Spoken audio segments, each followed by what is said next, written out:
Shalom. Hari ini sudah yang terakhir tentang surat 1 Petrus.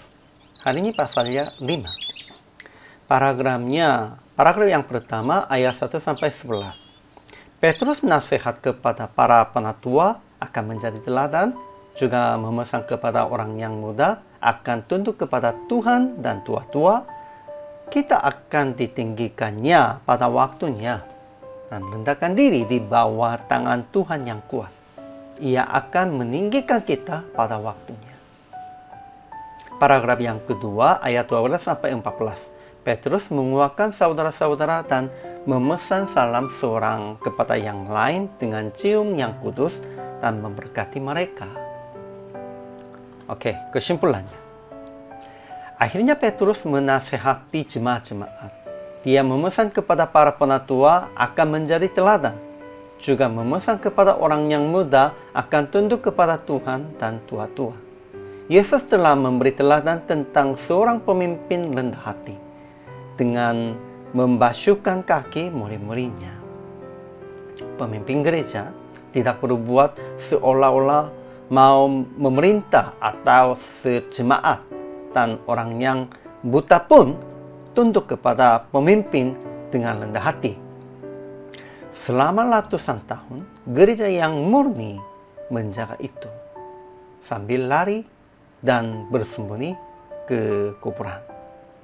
Tetapi sudah selesai penderitaan dan penganiayaannya, gereja dan jemaat cepat membusuk. Sehingga kuasa setan diizinkan dalam dunia sampai kedatangan Yesus. Namun, jika orang percaya melawan iblis sambil menguasai diri dan jadi tenang, mereka akan lari. Karena Tuhan tetap janji akan melengkapi, meneguhkan, menguatkan, dan mengokohkan kita. Ajaran tentang Allah. Pertama, Yesus akan datang sebagai Gembala Agung dan akan memahkotai kemuliaan yang tidak dapat layu kepada penatua-penatua yang menggembalakan dengan baik.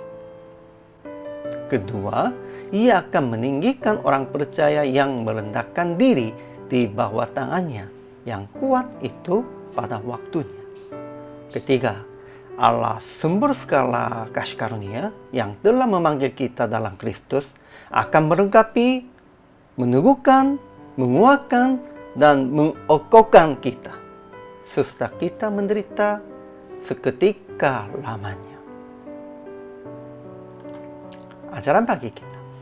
Pertama, penatua-penatua harus gembalakan kawanan domba Allah yang ada pada mereka dan menjadi teladan bagi kawanan domba. Orang-orang mudanya harus tunduk kepada orang-orang yang tua dan rendahkan diri seorang terhadap yang lain. Kedua, serahkanlah segala kekhawatiran kepadanya, sebab ia yang memelihara kita. Sadarlah dan berjaga-jagalah, lawanlah dia dengan iman yang teguh, sebab semua saudara di seluruh dunia menanggung penderitaan yang sama. Ketiga, berilah salam seorang kepada yang lain dalam yang kudus dan kasih. Aplikasinya.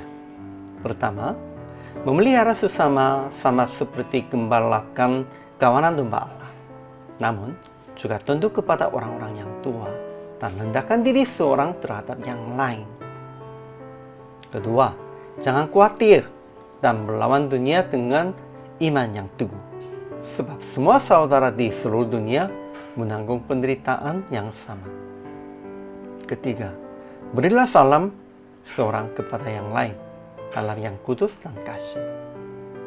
Maksudnya, kita harus menanggung jawab tentang semua penderitaan dan kita harus